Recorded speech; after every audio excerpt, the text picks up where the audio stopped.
Hey everybody, welcome to another episode of GaysideStories with Trillificent, bringing you a slice of LGBT discussion we can all relate to because we're all just people.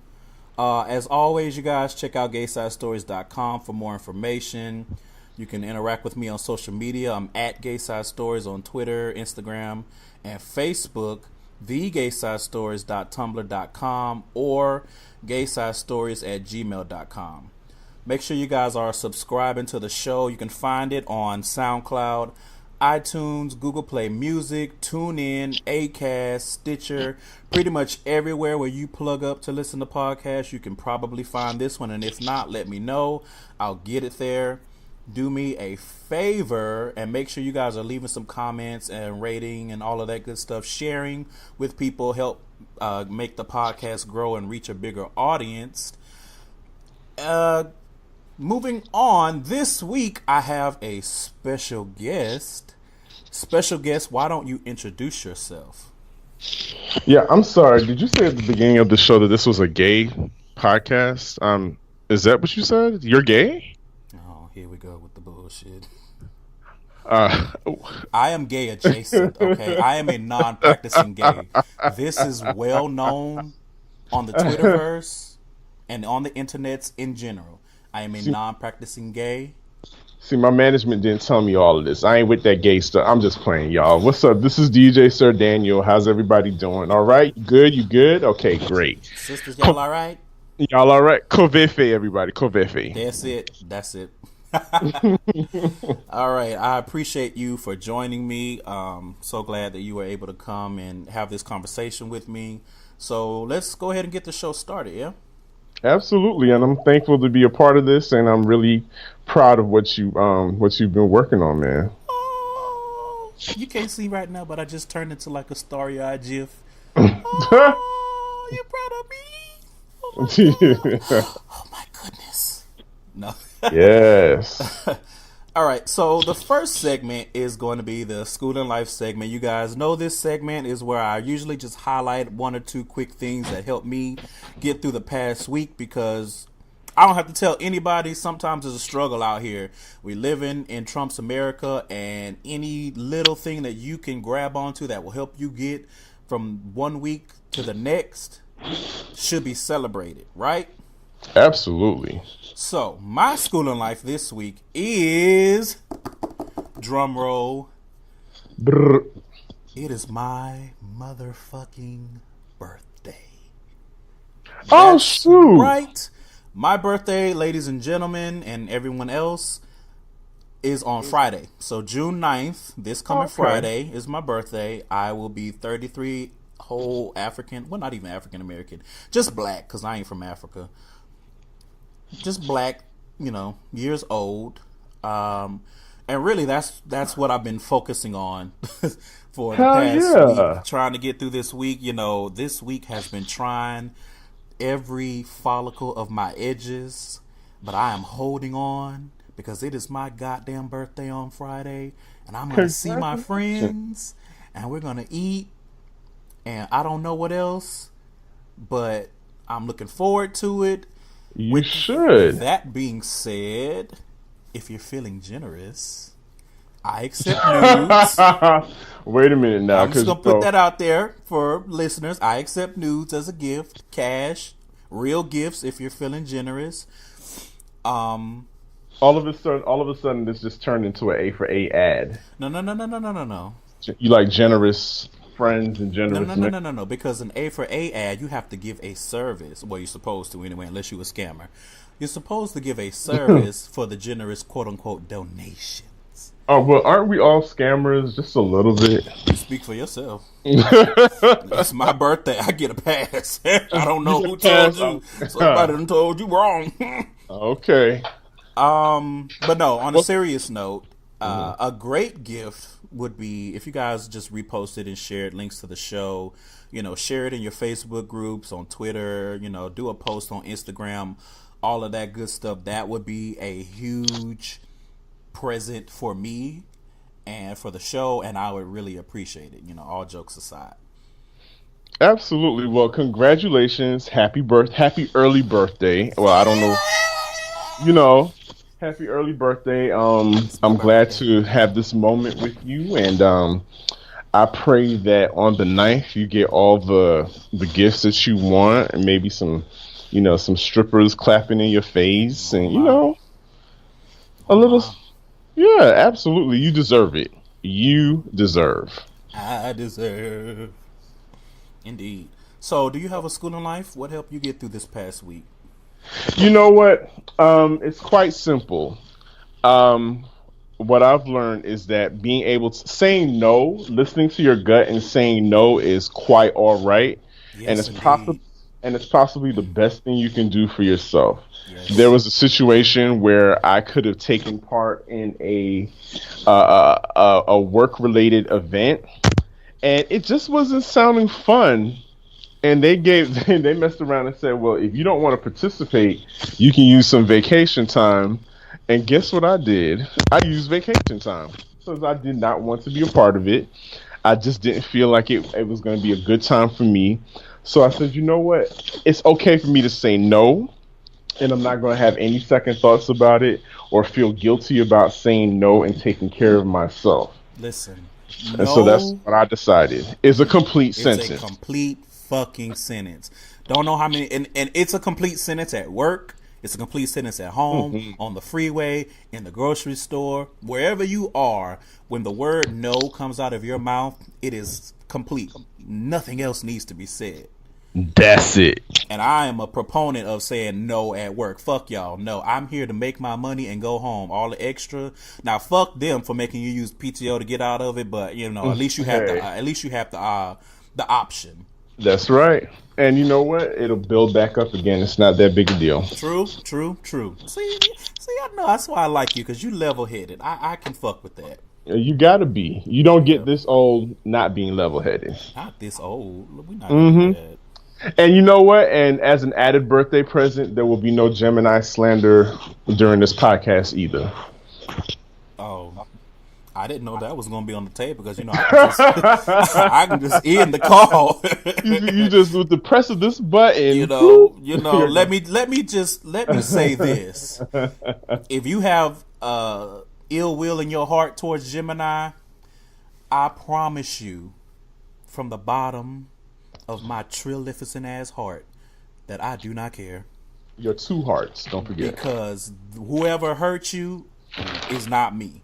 All right, take that up with the individual. Yeah. And I say Absolutely. this, I mean, I've never not gotten along with the Gemini, but for myself, the older that I've gotten, and the more in tune with myself that I've gotten, with a lot of Geminis, I won't say all because people crazy, and that's all across all 12 signs. I know Beyonce and Missy didn't put that in the song, but it's true. But with Geminis, with mature adult Geminis, it's not that they are two-faced. I don't even know where that comes from because people don't know words. But speaking for myself and the few Geminis that I know, it's not that we're two-faced. It's not that we're going to turn on you on the drop of a dime. It's that we don't take no bullshit. And it does not take a lot for us to go from 0 to 100. Now, to you, that might look like, oh, you changed on me and you came out of a bag. When in actuality is you fucking up. And our tolerance for bullshit is on a negative 12. So There you go.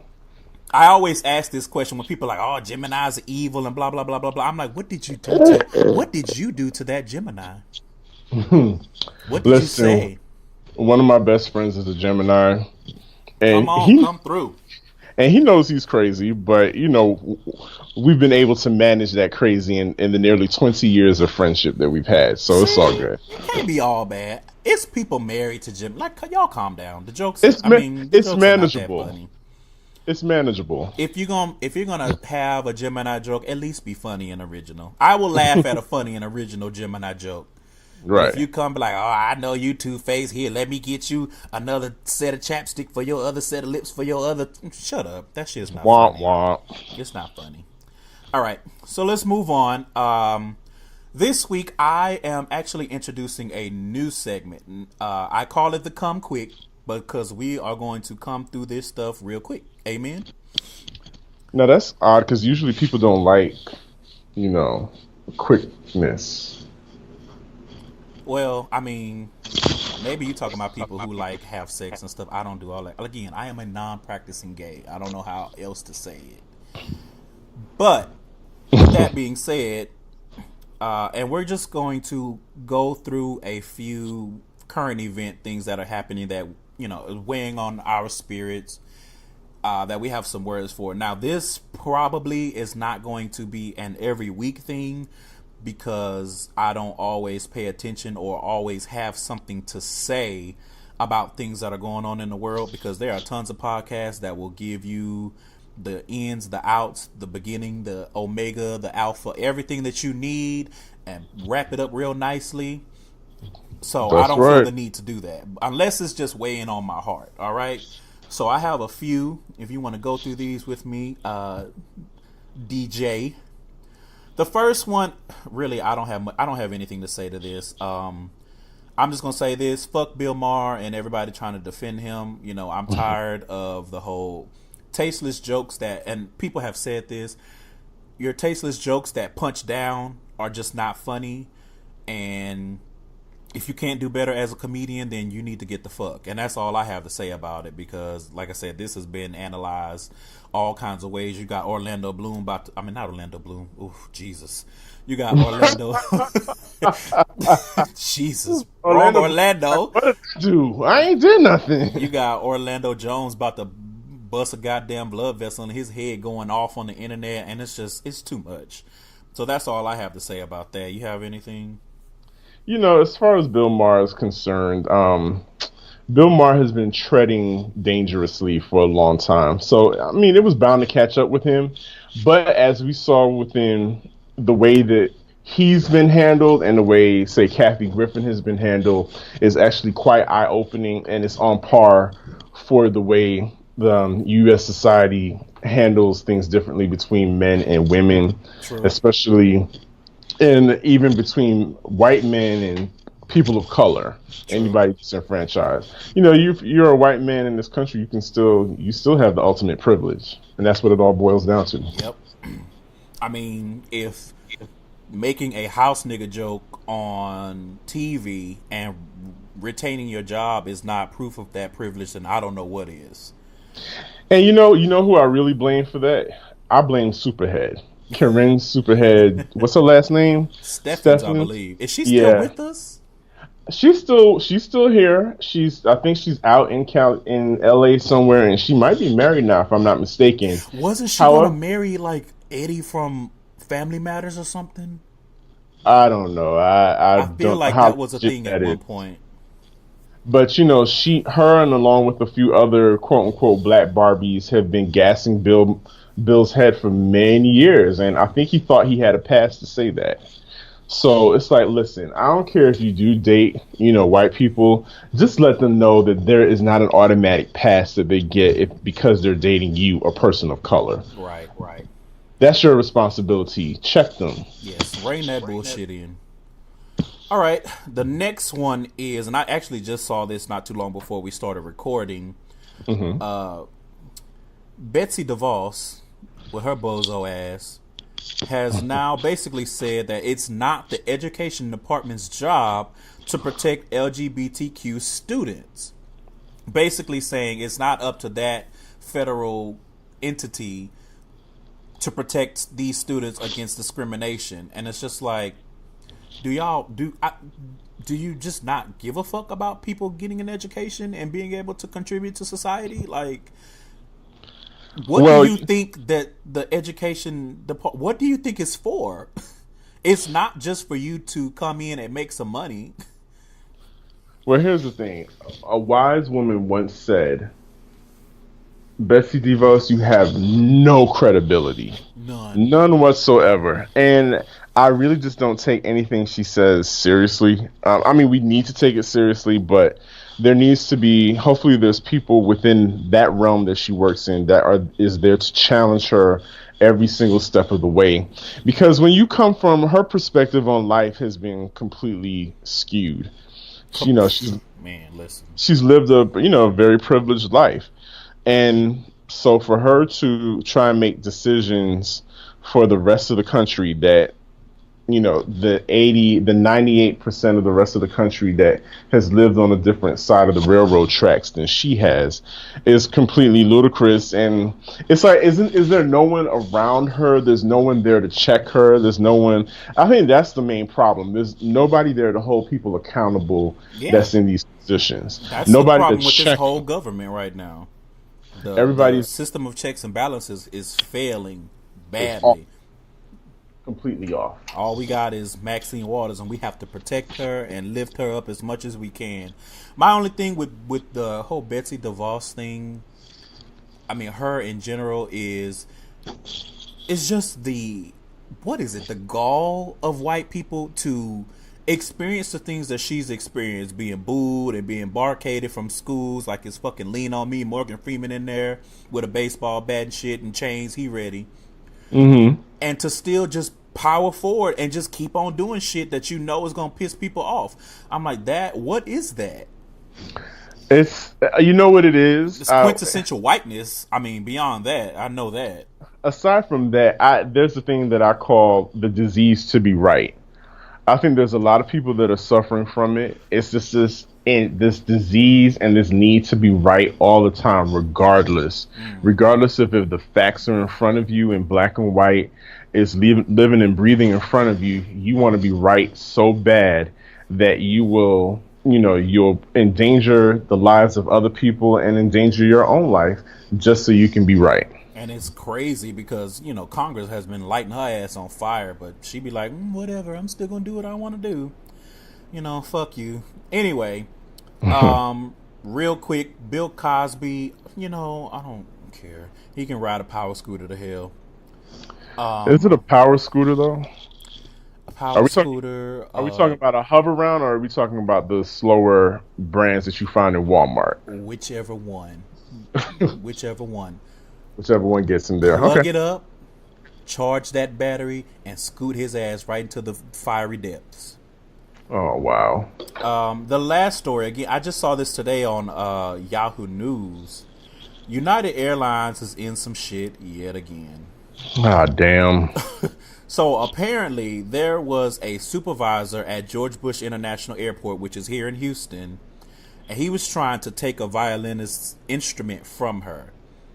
So the passenger was like, what are my options? Because it is imperative that I keep my instrument with me. Because, a lot of those, like, good musicians, their instruments cost a lot of fucking money. Those aren't cheap. They're by not any cheap. means. Shit, I mean, they sleep with them bitches, and I don't blame them. Like, this ain't going nowhere. This is staying with me. When I go to the bathroom, it's gonna watch me pee. Understand? I'm sure they're insured as well. It is, but still. So she asked what were my options, and the supervisor basically told her, "You don't have no options." Tried to take it from her. She screamed, and the supervisor said that I'm gonna call security, and the woman said, "Please do," and then he ran away. Wait, what? Right. So he ran away. He ran away. And I have a couple of thoughts about this because the last part with the running away made me think: was he even a real supervisor? Like, are people just in George Bush Airport pretending to be supervisors to try to yank people's stuff? Because that didn't make any sense. Like, if you was a real supervisor and you got authority and power, why would you run away when shit start getting real? That's an interesting theory. Because, I mean, think about it. There could be people posing as TSA just so they can feel up people for free. Exactly. So, and it's actually a little terrifying. It's creepy to think about it. But that was my first thought when I read the line that he ran away. I was like, he ran away? What the fuck is this? A spy novel? Like, he got caught and he done ran away. He don't have a plan B? The second thing is, I just found it interesting that the way the story was written, they basically waited until the woman was getting ready to board the plane to tell her this. And I'm just thinking to myself, I've seen people take duffel bags. I've seen people take big ass cellos. I've seen people, all the stuff that people take onto planes, and you come charge this woman up about a violin. Like, what if she is on her way to go? She probably was on her way to go perform, and you're gonna tell her she can't take it on the plane. And then when she says, "What are my options?"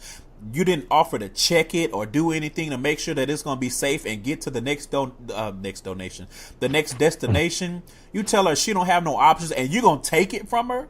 Like, really? Didn't even say, okay, we're going to take it from you and we'll mail it at your expense or whatever to your destination. Like, that makes me think that this shit was a heist. Like, this was a TNT series, and this motherfucker came and he was trying to get up on a violin and try to sell that bitch on the black market. I don't know how much you can get on the black market for a violin, but apparently enough. Anyway, that's just my theory because none of this makes sense, but what I will say is United has been a hot fucking mess, a flaming mess since the merger with Continental. When it was just Continental here in Houston, we didn't have, I mean, we may have had some problems, but we didn't have all this with y'all beating people up and going fucking Super Saiyan on folks and doing all kinds of shit and denying people and accusing people, gay dads of molesting their children on the flights and all that kind of shit. What? We didn't have, I saw a story where they were like, basically there was like a gay dad on the flight with, I think, his son. And I'm not sure if that was United. I think it was, but don't quote me on that. And somebody was basically saying, oh, he's molesting his son or something. And when they landed, like, the dad was held and questioned for hours, and it was just crazy. And it's just like, what is happening at this fucking airline? Just put it in rice. Put it in rice. Start it all over again. Just reboot. Do a hard reset. You know, when you turn it off, make sure you flip the switch on the power strip on the surge protector and start from scratch. You know, reinstall, because this is crazy. Anyway, with that being said, that is the end of the Come Quick section, and that was pretty quick, hopefully. Was it good for you? It was. I had some things I needed to get off my chest. There you go. All right, so let's move into the main topic. So I want to start off with talking more about you and letting you tell the people about some things that you have going on. So, you know, we can get better acquainted with you, and hopefully people will support and all of those good things, because, you know, I think we've been online friends for a while now, and, you know, I've always tried to support the things that you had going on, and the recent things that you've been doing have really piqued my interest, so I wanted to pick your brain about it. So absolutely. Let's start with the Prismatic event. So why don't you explain what the Prismatic event is? Certainly. So Prismatic is part of a summer series that I actually started last year, and that series is called, that's the Shuffle and Repeat series. So that's the big umbrella, Shuffle and Repeat. So Prismatic is the event starter for this year. And so basically, I created Shuffle and Repeat because out of necessity, because quite frankly, I wasn't getting booked as a DJ.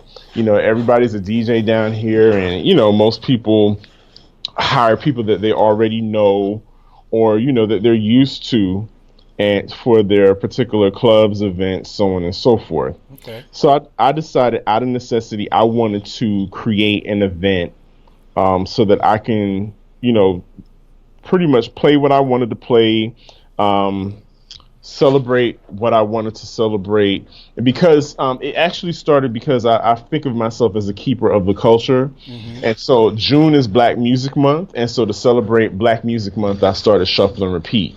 So like last year, I celebrated the music and the movements of New Jack Swing, okay, Missy Elliott. There was a Little Kim versus Foxy Brown party that was off the chain. Okay, I remember seeing these flyers on Instagram. Yes. Okay. And in October, I did it was a salute to booty shake music. So yes, shaking that ass. Exactly. That ass. So this year, I wanted to, you know, go ahead and step it up further and add an artistic element because I'm surrounded by a lot of talented individuals. Okay. And the name Prismatic came about because we all have a light within us that serves a purpose in this world. And so current events, including this administration, have emboldened people to feel like they can extinguish our lights.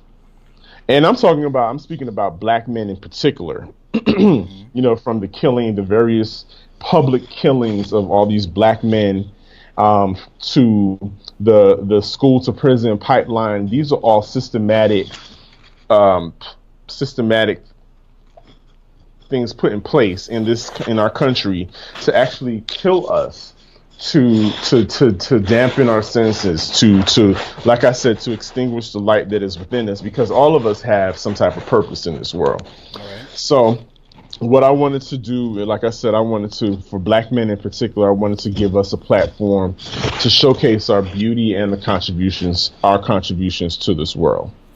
Right. And so, Come on, light. there you go. Sparkly. I like it. I like it. Okay. So my next question is, because you answered my next question already about the motivating factors for the event. So I'm going to move on and say, so what is your goal for this specific event and beyond? No Buzz Lightyear. So on June 24th at the Decoro Art Studio here in Atlanta, what will happen is I have gathered three brothers that each have a specific voice, and one brother in particular, Ajmal, who has helped me in curating the artistic aspect of this event, is going to be displaying his talent as a carnival costume maker. See, he's part of the Caribbean culture, Okay. and in Caribbean culture they celebrate carnival, but we call it mass. Okay. And so they're very, I don't know, like, okay, when you think of carnival, a lot of people automatically think of those pictures of Rihanna that surfaced a couple years ago when she went home to Barbados. Right, and Amber Rose and all of that kind of stuff. Exactly. And so they can be very elaborate costumes, and they also tell stories. So what he's going to do is he's going to be telling stories, a couple stories of the Orishas in particular, male Orisha figures.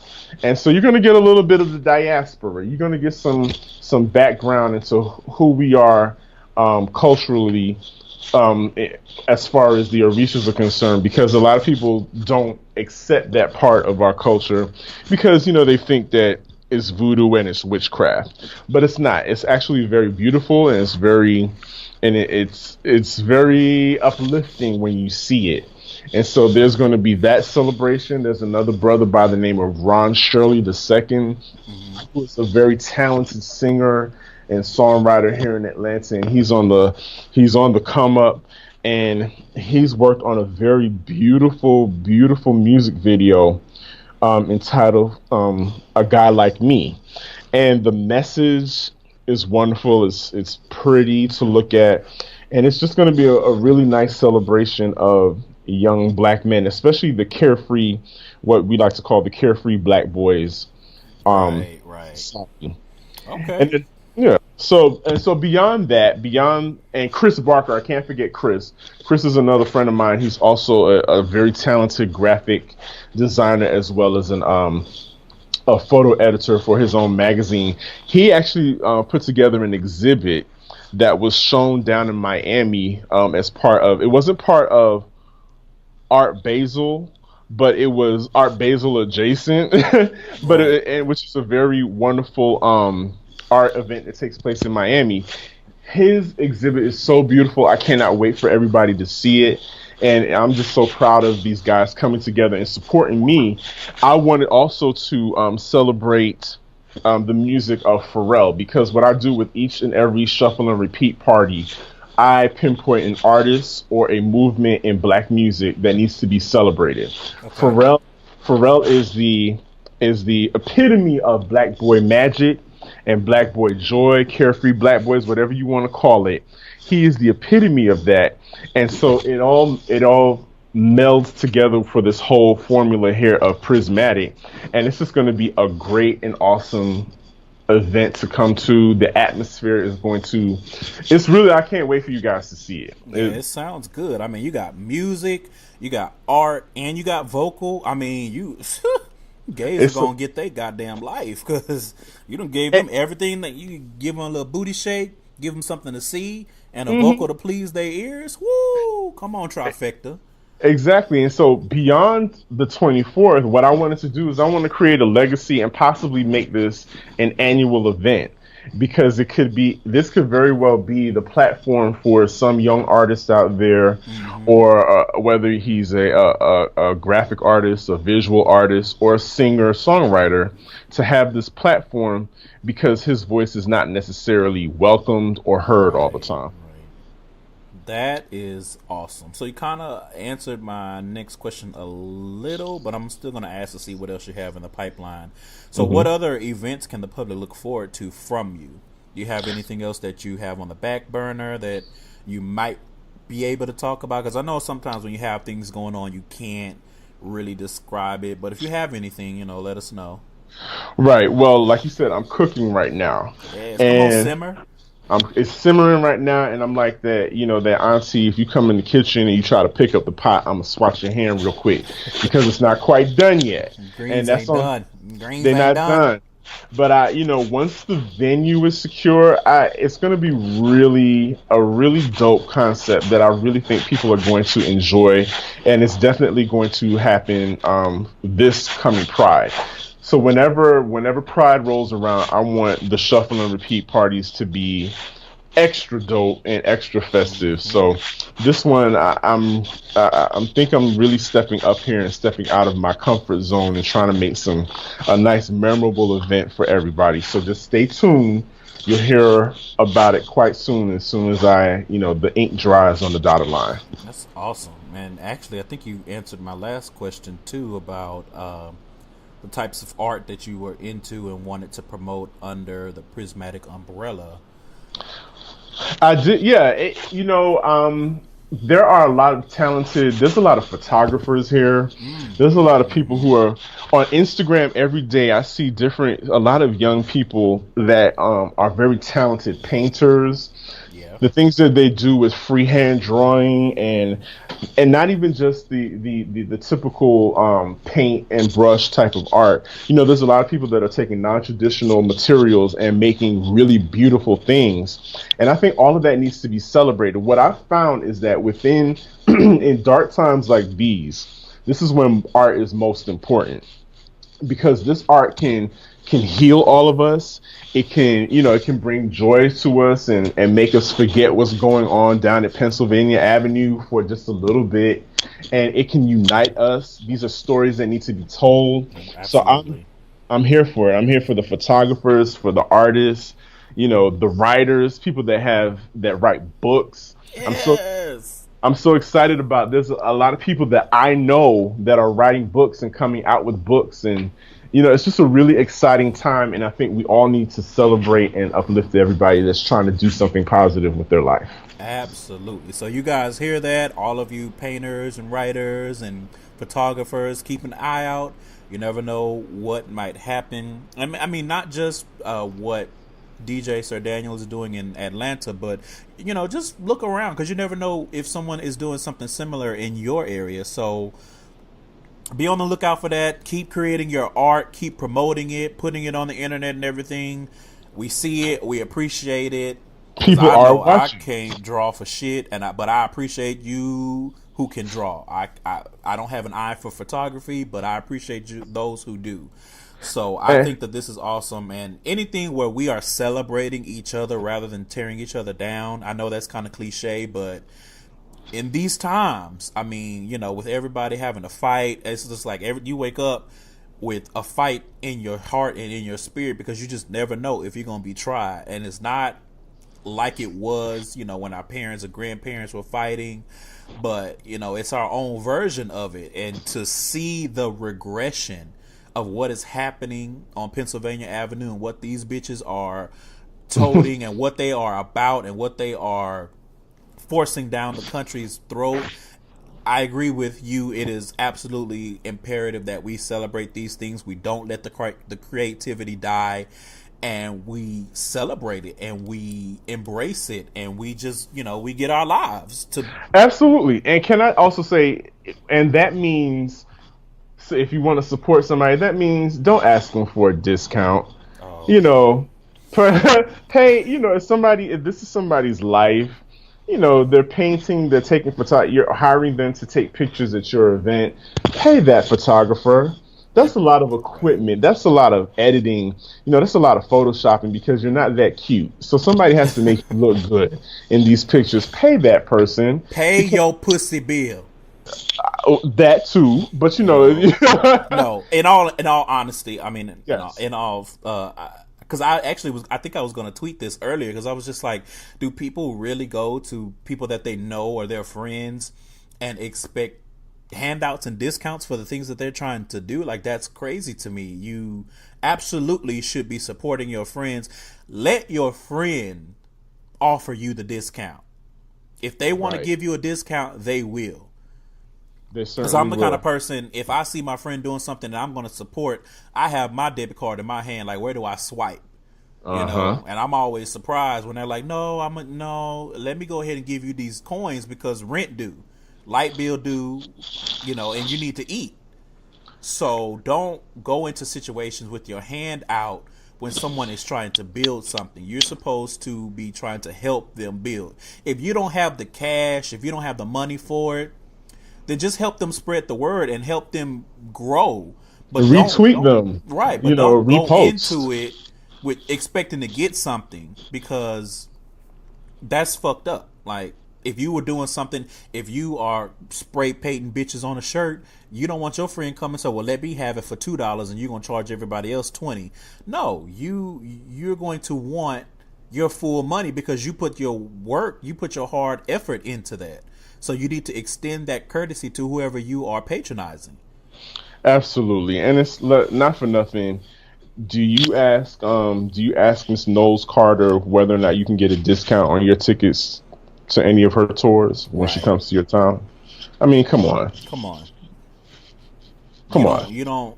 If it's not something where you traditionally are negotiating and bartering for a price. Now, I understand if you're trying to do that, if you feel the price is high for somebody that you do not know, but you don't go to someone that you know and try to argue them down to a lower price. I think someone said this, I don't remember who, but it's like, if you're trying to have some pictures taken, you don't go to Sears and be trying to argue with them about the prices.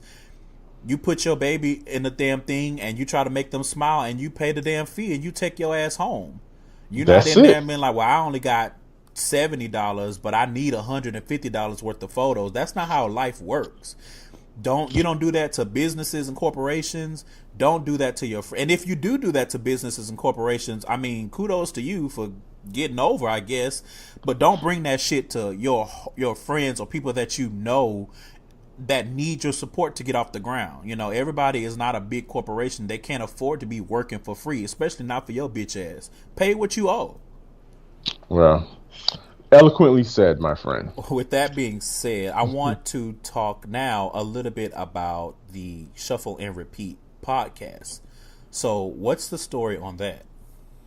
Most definitely. So I have a background in radio. I actually worked as a show producer for several years here in Atlanta at a radio station called V103 and a talk radio station, WAOK. So I was a show producer for years. But, I was always a bridesmaid, never a bride. I was never on air or anything like that. Well, a couple 27 dresses. But a couple times I may have pitch hitted and sat in for a couple people, but it wasn't that memorable. So back in 2008, though, me and my good Judy, Drama Dupree, the fabulous Drama Dupree, created Better Days Radio, which we produced for like a year and some change. And that was, I don't know, not for nothing. It was kind of a groundbreaking era. We were at the forefront of a lot of the new media because the blogs were really starting to blossom, and podcasting was starting to take off, but most people were doing their YouTube vids and blogs. So we were a part of that new black gay media, trying to create our own lane. And so, that went on for a year, like a year and some change. But then, Drama had to go on his journey and I had to go on my journey, and I left it alone and I actually started DJing, which was another passion of mine. Okay. And then, but just like a few years later, I was just like, this is calling me back. The podcasting is kind of saying my name to me. Mm-hmm. And I decided to create the Shuffle and Repeat podcast. And my purpose for my show is kind of selfish. Okay. So I want to speak directly to pioneers and game changers of industry that I'm into. Like, I want to talk to other DJs. Like, if you saw the very first episode of Shuffle and Repeat, it's with my friend DJ Deliver.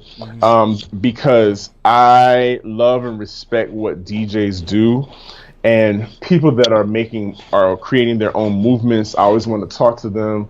I always want to see what led up to their journey. So, like I said at the beginning of my podcast, I'm just super nosy.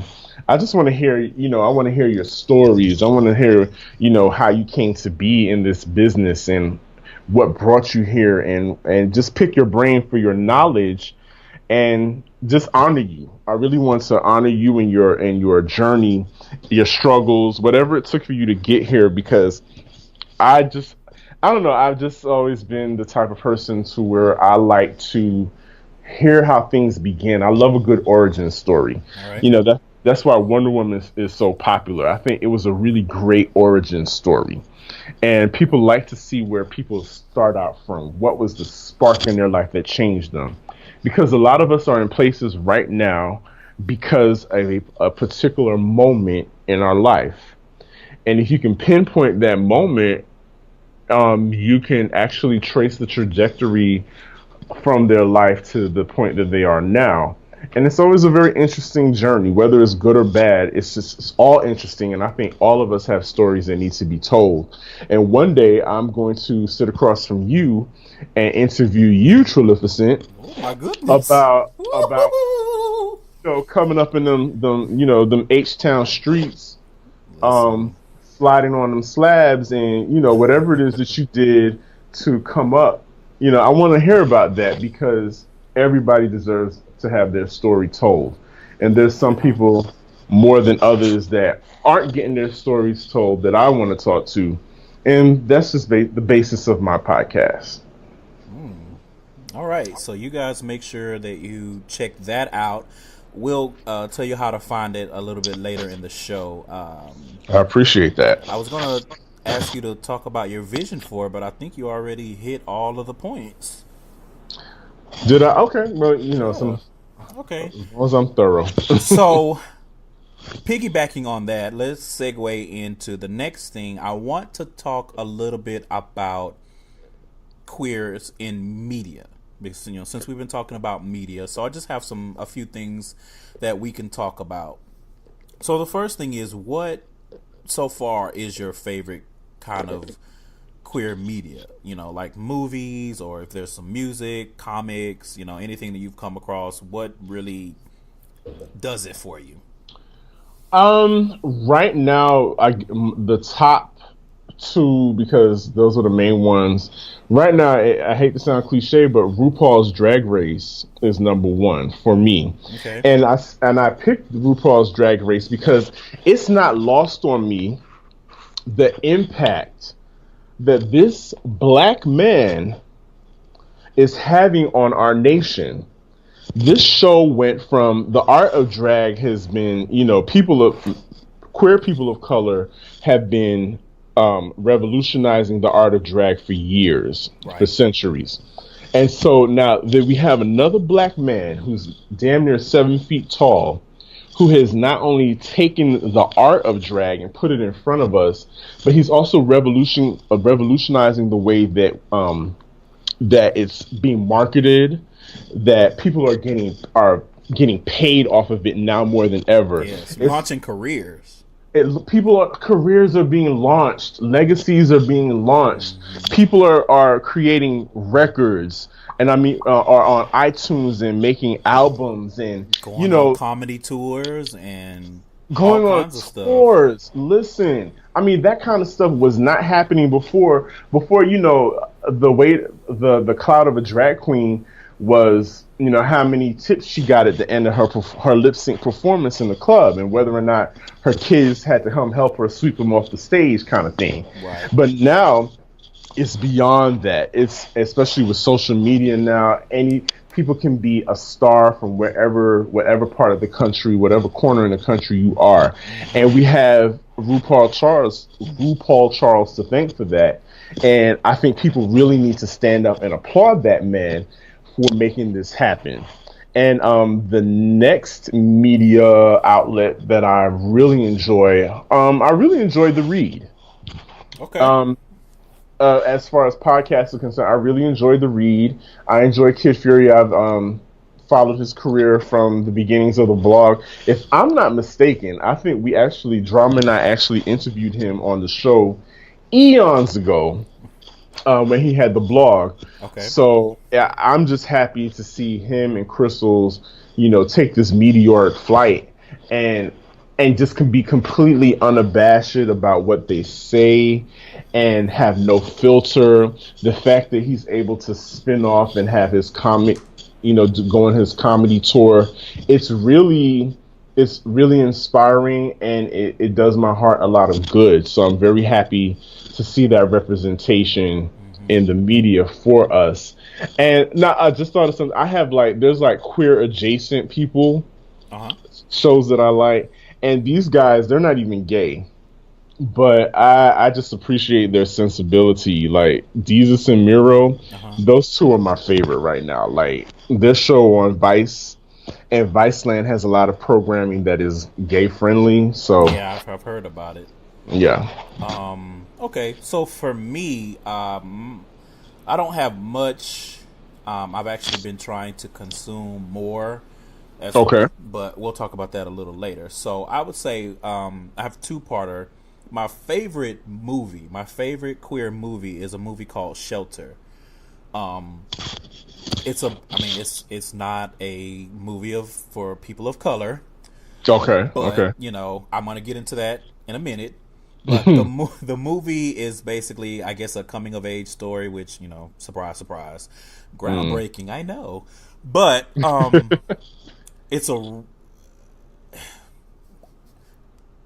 if you're anything like me, sometimes you're a little starved for good queer movies. A lot of the lesbian movies are not as bad, but the gay movies, you're just like, what in tarnation? Yeah, they're pretty trash. They're pretty bad. So when I saw this movie, I think it came out in 2007. I want to say I saw it on probably Netflix. And it was just this really good, it was well acted, well scripted. I mean, the characters, you got characters that you love. You got a character that you cannot stand. I can't stand that bitch to this day. It was just a really good story about, this surfer boy, and, he's coming out, and I don't even think he realized he was gay until shit started happening, and his sister's trash, his family's trash, and he's trying to do better for himself, but his surroundings and his family are holding him back, and finally, he spreads his wings and flies, and he ends up with a boyfriend, and he's going to art school, and he had to take on his nephew, but I mean, his nephew, he loved his nephew, and I mean, it was just a really good story. It was well acted, it was well scripted, and I really enjoy it. On the flip side of that, not only have I been hard pressed to come across good movies, I've especially been hard pressed to come across good movies with starring people of color, telling our stories. You don't. There aren't that many Moonlights out there. Let's just be honest. That is true. A lot of the movies, even if the premise is good, the execution is shitty as hell. And so that one makes me appreciate this more, but it also makes me hunger to find these things. You have to go onto YouTube and Twitter and Instagram and see the things that people are doing, because that's where you're going to see what you want to see. It's not always, I mean, we can look at regular Hollywood, how much trash do they put out, but they act surprised when they put out something for us and it does well. How many people were surprised about Hidden Figures? How many people are surprised about Moonlight? You know what I mean? So it's no different over here. So It really makes me appreciate that, and it makes me curious about what it takes to get something like this done, to tell a story and make it look beautiful and be something that people can relate to, and just something that people want to consume. So, I think the task then is that we have to tell these stories, because I think sometimes people outside of the community try to tell these stories and it just doesn't come out right. So I think that might be the first step, is that we've got to invest in people who can tell our stories right, within the community. And I didn't even think about the movies, but like I got to tell you, like right up there as far as my favorite, and should be everybody's favorite film, is Paris is Burning, mm-hmm. because I think it's a timeless documentary that it's still we can still relate to it to this day. And these things were filmed back in '86, before a lot of your listeners were even born, Right. and it's still relevant to this day. So Paris is Burning. I think Pariah was a very great movie, Mm-hmm. with some really great performances. And what else? I Oh, would go Torch ahead. Song Trilogy. If you've never heard of Torch Song Trilogy, I think it's worth a look. I It's have a to look it's a that up. good movie. Yeah. Okay. All right. So let's move on. So do you have a favorite queer actor and or actress? See, that one I really couldn't think of any, except for um like again RuPaul and possibly Ellen. Like those Okay. two are, they RuPaul of course is like my fave, Right. because of who he is, just because of the movement that he's created, and he's a professional, and I think he's really good at what he does. And of course Ellen is, she's the original DeGeneres queen, Right. and she's just done really well with her career, and Yeah. she's groundbreaking. She has blown it up. I would say my favorite at the moment, and that's probably just because I recently was watching the current season. My favorite right now would be probably Titus Burgess. Oh yes, he's excellent. He just is took the word right out of my mouth. He's excellent. That show, I know someone has said it before. That show should be centered on him. It should have been centered on him, or he needs his own show, because I mean, but even then, but he makes the show. Like I He truly only does. watch for him. I don't even really pay attention to what the hell Kimmy doing, because it's just like, girl, you white. Uh, No shade, but girl, but he is brilliant. he's He's brilliant, and I seeing him on Instagram, and his singing and everything, and it's just, and for him to be, and I meant to say this before when you were talking about the read, about Kid Fury and the read, hmm it always warms my heart to see darker complected people, queer people, be able to get into these platforms and shine and be respected and appreciated for what they're doing. So that's another reason why I appreciate Titus. yes, it needs to be said, because enough of the Shamar Moore archetypes. We're tired of that Right. cookie cutter. And it's not that we're not out there, but it's kind of an either or. Either it's like the Idris Elbas that are fawned over because they look a certain way, or it's someone that's a regular smuggler ass motherfucker, and they in the background, or they're the comic relief, but Mm. they're not to be the star because they don't look the way, a certain way. And you can debate your mama about it. I mean, facts are facts. And can we get a chunky boy love interest? Like Right. that would take it to a whole nother level, Right. because that's another segment for you to deal with another time. Well, no, Yeah. you kind of dealt with it when John and Yeah, Devin were on the on. Big Boy episode. Yeah. Yes, that needs to Okay. happen in the media, in a I agree. movie, in I a agree. show, something. I agree. And not that tired ass fat husband, skinny wife thing that y'all love to do. That shit is so damn tired, and it's just so ragged. I'm like, I am so tired of seeing these fat ass white men with these skinny, beautiful ass wives, and it's just like, why do I care? This has already been done. I've seen it. Y'all are not new, and quite frankly, I'm bored. So, do you have a favorite queer musician other than RuPaul? I know, right? But That I couldn't think of anyone. okay, Honest to God, I mean, there's the kid out in England, MNEK. He's got a really nice voice. He's okay, dope. okay. But yeah. For me, I would say currently my favorite queer musician is Todrick Hall. Oh, okay. Yeah. His I had seen him over the years here and there, but I don't. My attention span for videos is not that long. Like, I can listen to stuff for a long time, but as far as watching, if it doesn't grab me quickly, so I've seen his videos and things while he was on his way to stardom, and I think it was last year I was randomly just I stay off of YouTube because I'm one of those people that I will look for a video to watch it, and then 3 hours later I'm like, what the fuck am I doing? I've been sitting here watching you. I'm watching Super Bowl performances from 1987 on YouTube. The YouTube rabbit hole. Yep. Right. So I randomly stumbled across his latest project. What's it called? Oh God, I just Was it completely. one of the Wizard of Oz Yeah, thing? Straight out of Oz. So Straight out of I Oz, yeah. completely had a brain fart right there. I'm sorry.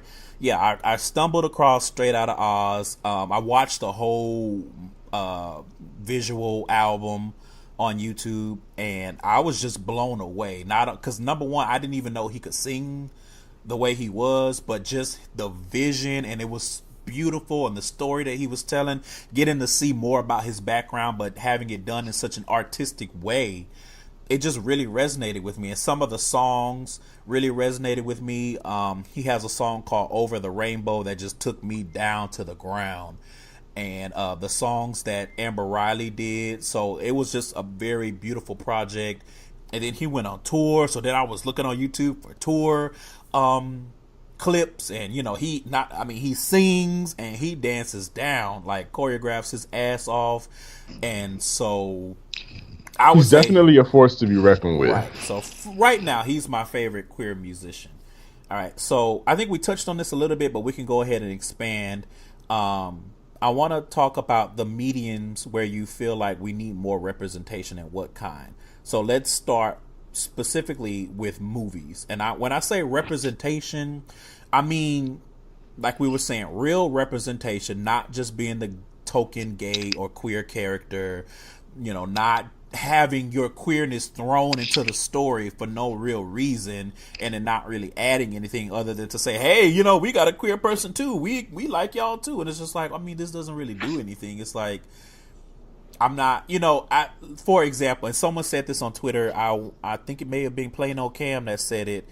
It was the Power Rangers movie, which I love the Power Rangers movie, but I was so confused with the Yellow Ranger, like he was saying, because it was like, what was the purpose of y'all throwing this into the movie? Okay, she's a queer girl, but it's not like we see her First of all, she was one of the characters that had the least amount of development. She was on the downside for whatever reason. The two brown characters, other than you put everything on the black boy's shoulders, and then the other two characters of color, you got them on the downside where you didn't really expound onto their story and their development. But it was just like, why is this here? And it doesn't. I mean, it's appreciated on one hand, but on the other hand, you just have to ask yourself, what does this add that you randomly throw it in here that, oh, she likes girls, and it's like, what does that have to do with being a Power Ranger? So in movies, for me specifically, I would like to see more representation, more of our stories being centered, and more different characters. I want to see more people who look like the Tituses. Now, I appreciate Moonlight for everything that it was and everything that it said and everything that it told. But let's be honest, everybody in what am I saying? In Moonlight was fucking beautiful. You know, I want to see some random characters. I want to see people that look like me. I want to see guts and they're not shamed and it's not some weird shit or it's not some induction into bear culture and all that kind of stuff. I just want to see some regular schmegular people. You know, I want to see people that go to work and just have their 9 to 5, but they go home and write, and they go home and they do a podcast that are like me, that are colored and are queer. You know, I feel like we don't get that enough in movies because we always have to be an accessory or a comic relief character, something that takes away from us being a whole character. We have to be a supporting character. And those stories need supporting characters, don't get me wrong, but also sometimes we should be the star too.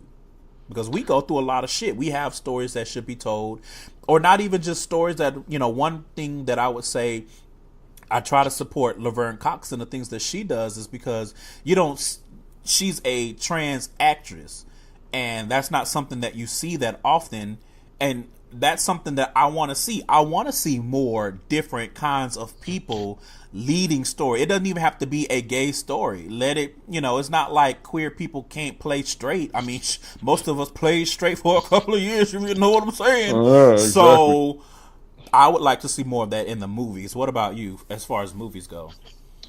You know, when I think about it, I have to think about, you know, movies and the business of movie making is a business. And so the reason why we don't see certain people in the lead is because, you know, a lot of studios don't think that they have that kind of mass appeal to bring in the dollars, because that's what it all comes down to. Even though we know they wrong about 70% of the time with that shit, but right. And so what has to happen is somebody has to take a chance. And, you know, someone like a Brad Pitt's A24 production took a chance on a Moonlight story, and that's how that got greenlit. So now what's going to happen is studios are going to be like, oh, well, you know, maybe we can get another Oscar for this gay story. What, you know, how do you feel about that? And, you know, pretty soon the ball starts rolling there. I think what we have to do now is, because we have social media at our fingertips, what has to happen is we have to start creating our own content. And we've got YouTube, you've got all these different platforms where you can put your movies up now. Matter of fact, I think one of these platforms is holding some type of contest. They want people to give them product, to give them content. And I think, web series. Right. In order, and I can't remember which one. I don't want to name which one because I don't know.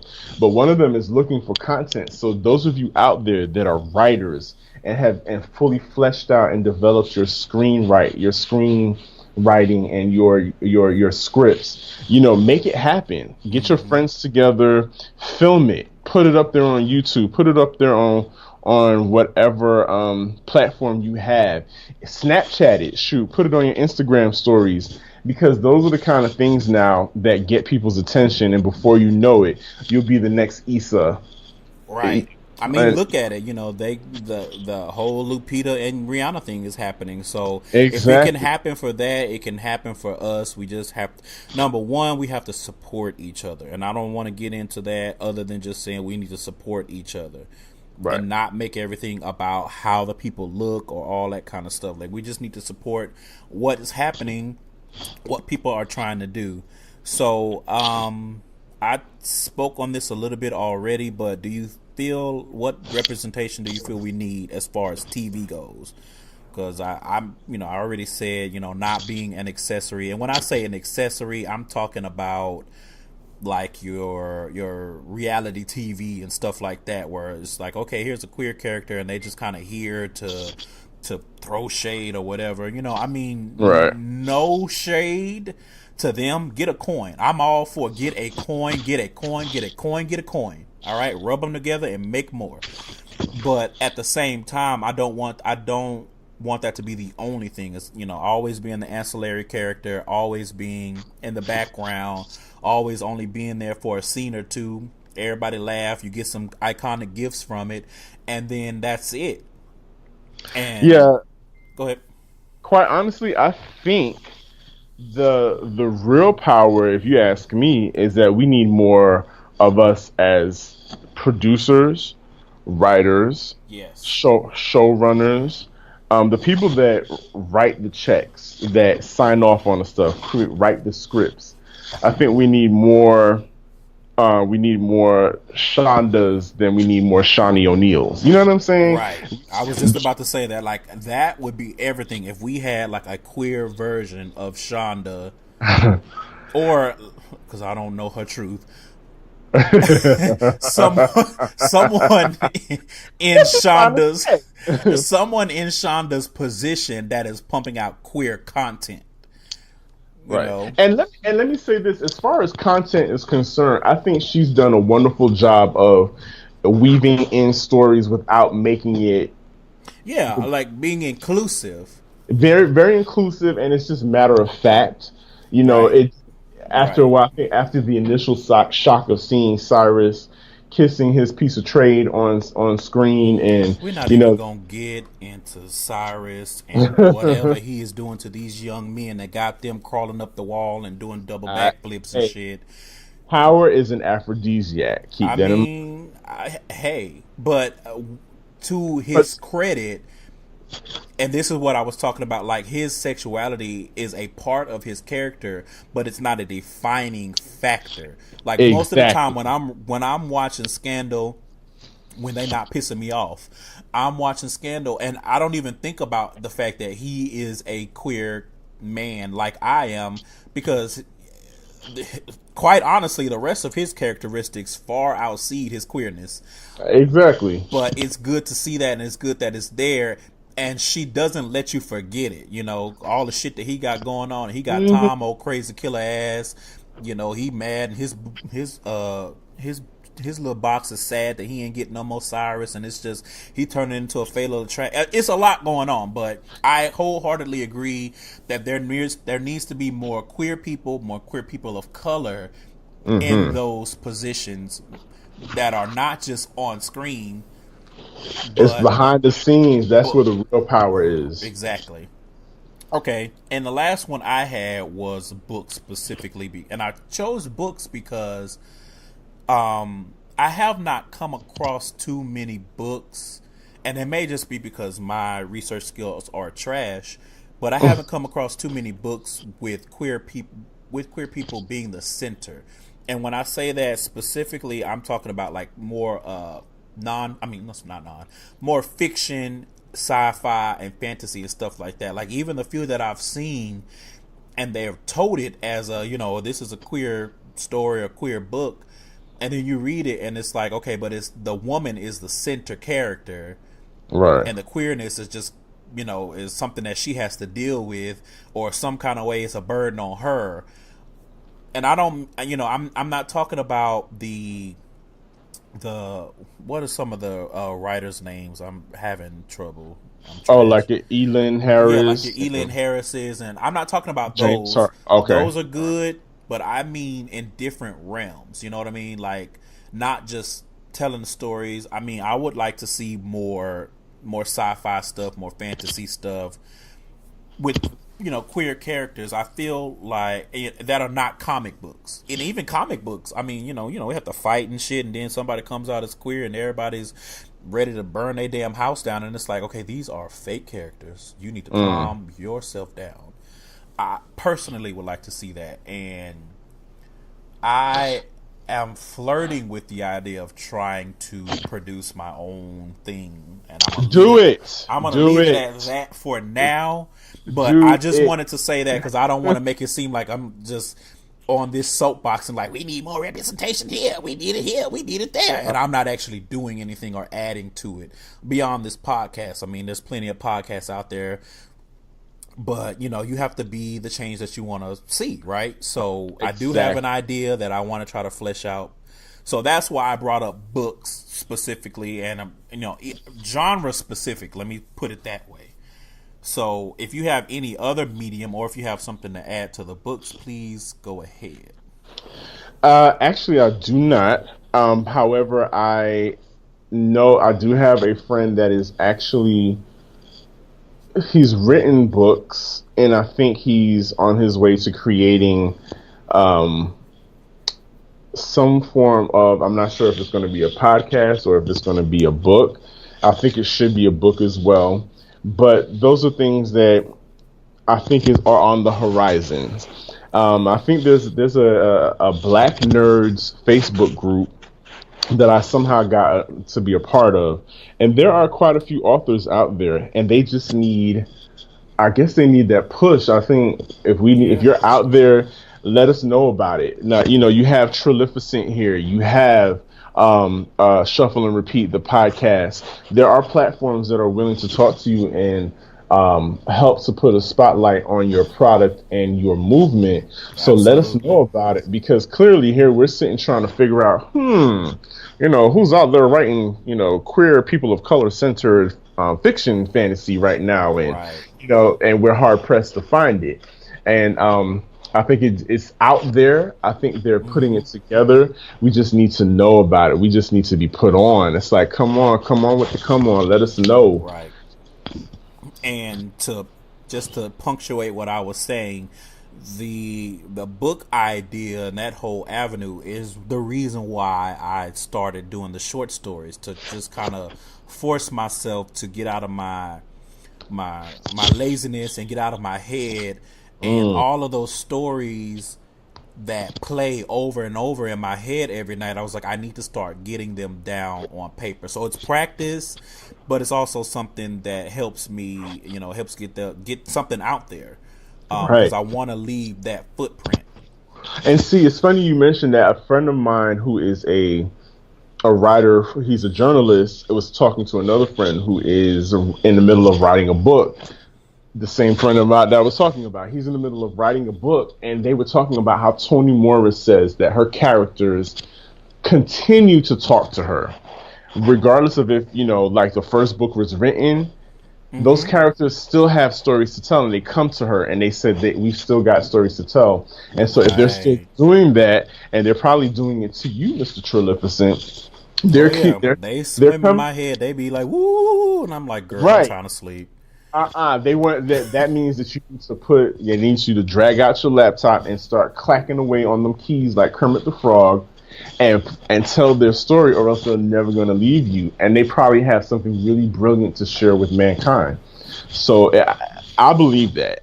I believe that, and I'm here to what's the word I'm looking for? I'm here to affirm you right now and your audience listening to us on this date that Trillificent is going to bring forth a masterpiece, a Ooh, literary the pressure, masterpiece, the pressure. Oh, it's all on my shoulders. Lord Jesus, help me. a literary masterpiece that Help me. will, Help me. that will be probably taught in schools. Just a little Listen, something, a little mine light. will be on the extracurricular list. This is for extra credit. But it's on But the list. I mean, honestly, you just never know, because for me with writing, I don't know what I can do and what I can say and what voice that I can be until I start clicking.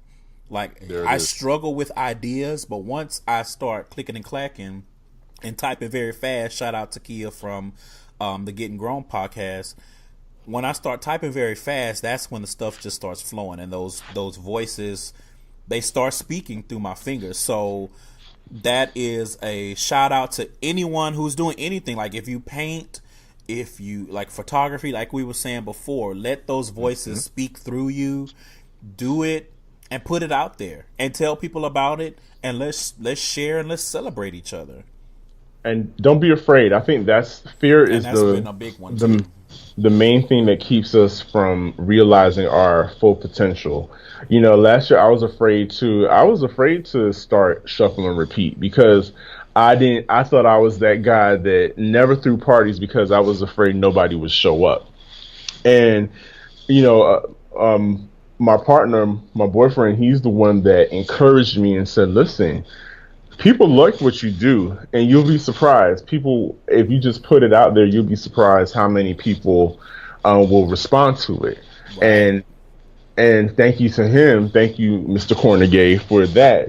Putting that battery in my back that helped me to get out of my head and just do it.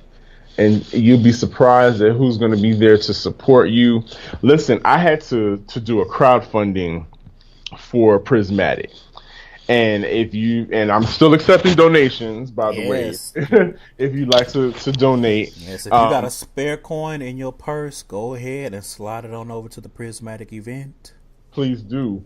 But I had to do a crowdfunding, and I had no idea. With literally within 2 weeks of it actually being put up, I kind of met my goal, and I was so pleasantly surprised at Mm-hmm. how Mm-hmm. many people stepped up and was like, "Yo, I like what you're doing. I want to see more. Here you go." Right. So you never know unless you try. That's Exactly. the main takeaway from it is you gotta have some guts here Right. and And fly by the seat of your pants. I tweeted this, and we'll close out this segment with that.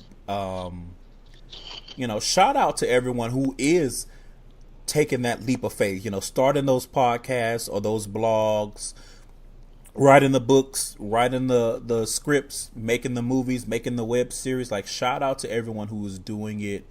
And I know that the market seems saturated, Mm. but everyone has their own voice. Like, just because two people are doing the same thing, that doesn't invalidate the other. One doesn't invalidate the other. So don't be discouraged just because you feel like, oh, it's too many podcasts out there, because it's a shitload of podcasts. Oh my god. But it's all about finding your voice and marketing it. Because with this podcast, to be specific, I actually we're gonna breeze through the next part. I'm gonna say what I was gonna say for that. I want to talk a little bit about Pride. We're probably not going to talk about everything that I have here just for time constraints.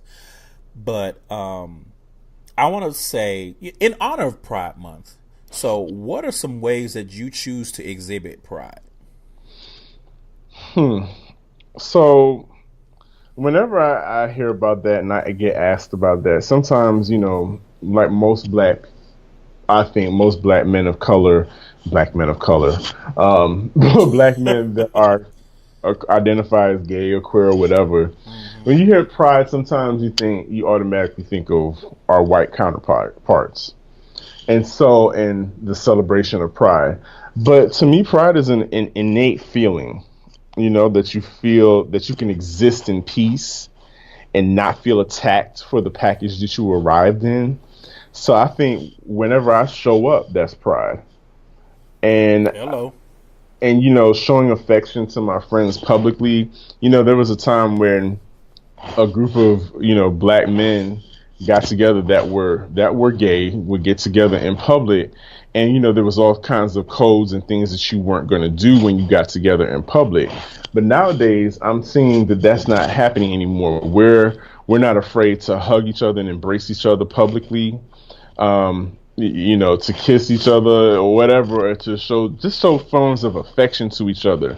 Because I hope I'm getting this right, but I think it's Essex Hempfield that said that black men loving each other is a real revolution, and it's a real, that's where we need to start.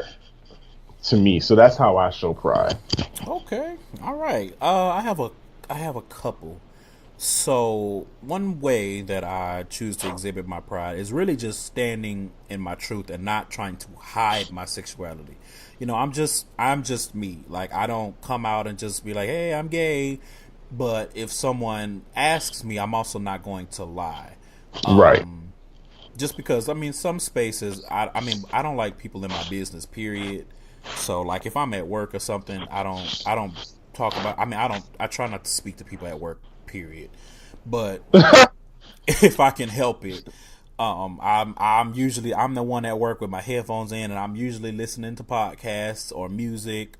But the older that I've gotten, the more that I stand in that truth, and I stop. You stop caring about what your family's gonna say or what losing friends or losing people, and you just stand and you say, you know what, it is more detrimental to me to try to live this secret life or this lie or whatever, however you package it, than it is for me to just stand up and say, this is who I am. I have a whole ass life to lead, and I have to live it for me.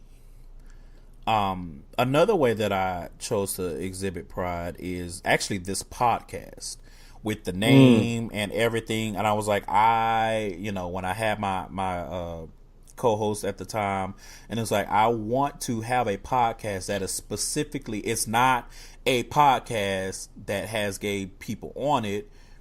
Shout out to all of those, because they are doing the damn thing, i.e. the Read and the Friend Zone and the Here For It pod, the Outline with Kevin Dwayne, shout out to everyone that's doing it. But I was like, I wanted to have a podcast that was about gay shit. And I didn't want it to, I don't want to talk about pop culture and all that kind of stuff unless it's something that I really have something to say, i.e. the Come Quick section earlier in this show. And one thing specifically, and I chose to stand in this, is I struggled with the name. When I started doing the show by myself, I struggled with, maybe I should change the name of the show to make it more palatable to more people. Because, I'm just thinking to myself, somebody sees, oh, it's a podcast, oh, it's called GaysideStories, I ain't got time for that shit. And I was like, maybe I'm not reaching as many people, and, my growth is stunted, or whatever the case may be. But I decided that I wanted to keep it because I wanted to stay true to what my original vision for the show was. And that was, I wanted it to be a space for gayness, for queerness, and I want it to be known. When you see it, it's okay, Gayside Story. I know it's some gay ass shit. And it's not, I don't mean that, we're going to be on here talking about fucking and the best ways to ride dick. I mean, I'm sure at some point I'll probably have an episode about that, because sex is an integral part of life. But I wanted something where people can listen and say, you know what? These experiences that he's talking about, these conversations that he's having, these stories that he's telling, these are things that I can relate to, because these are things that I go through myself. And you may be saving a life. Right.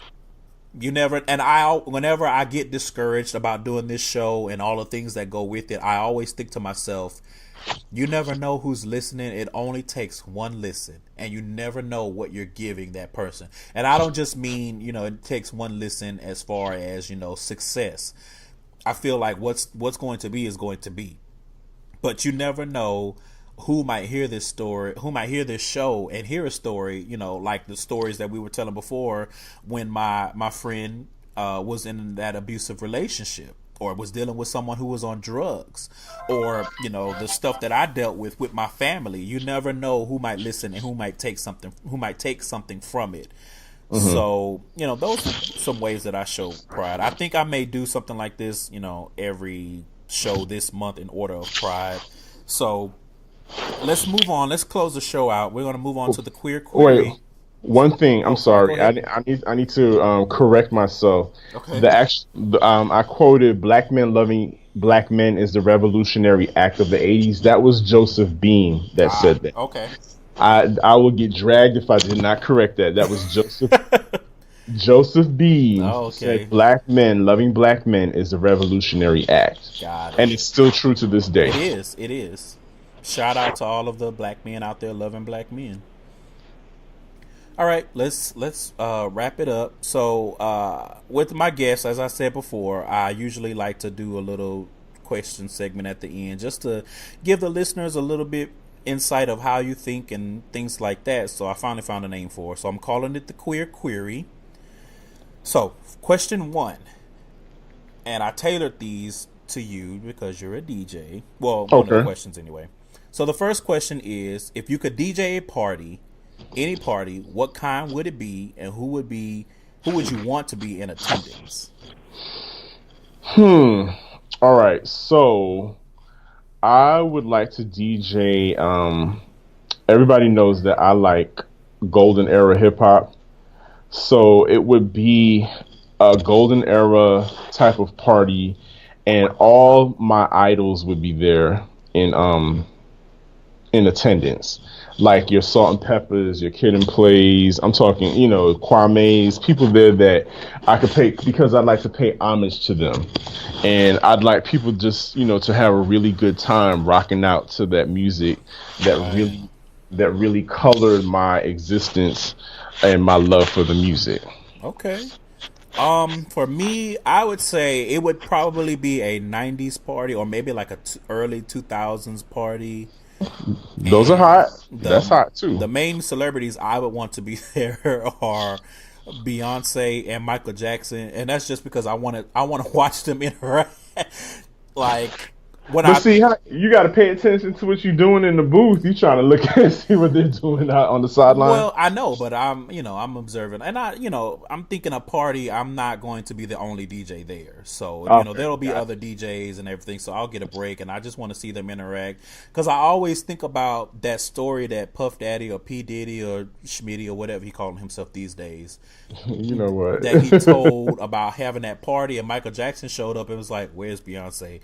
And I'm just like, what did he want with Beyonce? I want to see that. Like, what did they talk about? Anyway. I would love to be a fly on those walls too. Right. Okay. So, next question. If you had 3 wishes from a genie, Aladdin, what would they be? You know what? I'll go first on this one. Yeah, go ahead. Okay. So, my first wish, because selfish, would be unlimited disposable income, or as close to it as I can get. Like, I just need all the funds. I need the money. I need the coins. My coin purse needs to jingle. Amen? Of course. My second wish would be that all of the racist, homophobic, transphobic, etc. phobic, whatever phobic you have towards people, I want all those people punted to their own colony on Mars. I don't want them to ever have any chance of coming back to the earth. Let them go out there. Let them live their own lives in their own hateful ass society. I guarantee that they'll probably all be dead within 5 years, because if they can't hate us, they're going to find a reason to hate each other. But let them do that elsewhere. Let us chill here on earth. Let them go to Mars and let them have a nice little, utopia, and let them fuck it up. Let them fuck up their own world. My third wish would be that the Earth's resources replenish every couple of centuries. And that was just, I was like, well, I got a really selfish one because I want all the fucking money. Let me have a real unselfish one and be like, let the Earth just keep on living for future generations, because in 100 years, who knows what the hell they're going to inherit, because with these bitches in the White House and the way people are, they so selfish and they don't give a fuck and everything is about money. You don't know what the future generation is going to inherit. So one of my wishes would definitely be for Gaia and Captain Planet to come and wrap this shit up and make it anew every 100 or 200 years, however often it needs. You are such a humanitarian. I try. I be good. B-E-Y. I be good. You are definitely. So I'm gonna sound selfish with my wishes, because, and that's okay. Yeah. There's nothing wrong with being selfish as long as you're not hurting other people with your selfishness. There's nothing wrong with it. But continue. So one of my wishes would definitely be I would like to time travel, but specifically to those movements in music. Like, I want to be able to travel back in time and tip into Studio 54, yes. the night when Michael Jackson, Anderson Cooper, Liza Minnelli, all of those people were there chilling at the same time, and just observe. I'm not going to do anything to throw off history or anything. I just want to observe them and see if I could pick up on any tea that they spill in between them. See who was doing bumps and Scooby snacks on the dance floor, who really did all that stuff, and just be there, or be there at the first block party that Kool Herc did in the Bronx, where they had to, siphon power from the light post where hip hop was born. Right. I want to go back to those times, and so I can just be present for those particular moments in history. I want to travel more. That's my wish. I want to travel more. I would love to be able to travel and actually work. Like, say, hey, we need you to come to Great Britain for this gig. So that would be a wish of mine. Is to travel, especially be able to travel and play like on a beach somewhere, overlooking, the water and seeing people scantily clad but dancing and doing the Cupid shuffle. That's one of my wishes. All right, that's 2. You got one more? That's 2 and one more. Let's see. Of course, I want all of my, not just me, but I want all of my people, family, and close friends to be financially stable. Just to, give us the money. Give us the money. Show me the money. And let's be those, and let's be legacy money. Like, I want us to become old money. I want us to be generational wealth. Yes. Generational wealth. I want us to be Rothschilds and Vanderbilts. Our names to have that kind of weight. Yes, indeed. Definitely. I like it. I'm here for it. Okay. Last question. Who would you want to play you in your biopic? So I don't know. I thought about Titus, but I don't know if he could. Titus would be perfect for the comic relief moments, but I need somebody with the range to. Well, not saying that he doesn't have the range, but I'm thinking maybe Kenan Thompson. Okay. And what is the black guy that's in all of the Judd Apatow movies? Craig Robinson. Craig Robinson. Because, not for nothing, he's handsome. And I've been told that we bear a resemblance, but I don't see that. But, I think he could pull it off. I can think he could pull off the dramatic part and also the comic relief. Okay. Let's see. My answers, let's see. If I'm being generous to myself and I'm like rewriting history, you should. Then I would probably pick Kofi Siriboe from Queen Sugar. Oh, you trying to be a sex symbol? Okay. Like I said, if I have the chance to rewrite history, like the white folk do, like how Aretha wanted Halle Berry to play her. There you go. Okay. Hammer hit the nail right there with that one. If I'm being more accurate, then probably I would have it when I'm a little bit older, and I would have like Forrest Whitaker or somebody who got the range. And Forrest Whitaker is, he has the range. He's definitely got the range. He has a whole lot of other things going on, but we're not gonna talk about that. Wait a minute now. So, with that being said, ladies and gentlemen, that wraps up another episode of Gayside Stories with Trillificent. I have my guest, DJ Sir Daniel. Please tell the people where they can find you. Plug all of your things. Do the thing right now. All right. So, first of all, thank you very much, Trillificent, for having me on the show. Of course. You can find me on the website, theSirDaniel.com. You can follow me on Instagram at DJ Sir Daniel. I can also be found on Facebook under DJ Sir Daniel as well.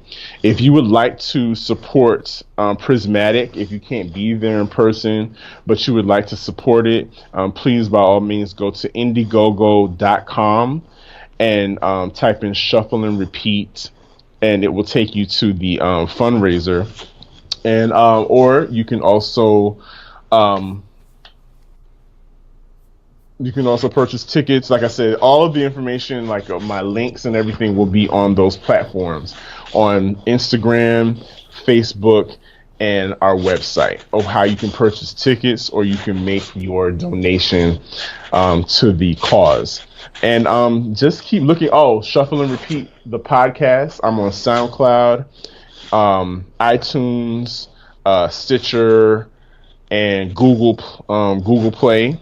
You can find me there for the SoundCloud, and you can also watch us on YouTube. Shuffle and Repeat, the podcast, is also on YouTube. I do a video component as well. Ooh, So come Amir, on, multi-vision. Come on, whatever it gotta is. have it. Gotta have it. You know, the kids need something to look at too. I understand. Okay.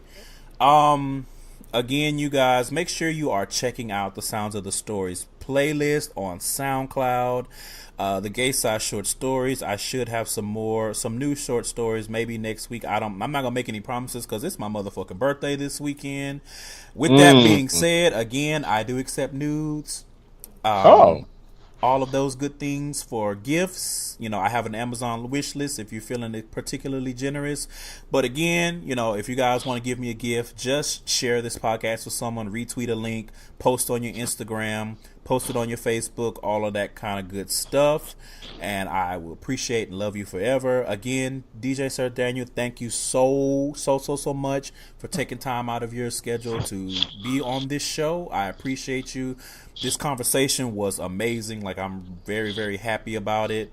No, thank you, and happy birthday, blessed born day to you, man. Just do the damn thing. Just don't get none in your hair. Oh, I don't have that much hair, so I should be good. And with that being said, you guys, as I always say, make sure that you protect all of your walls or they will crumble. We are out. Amen.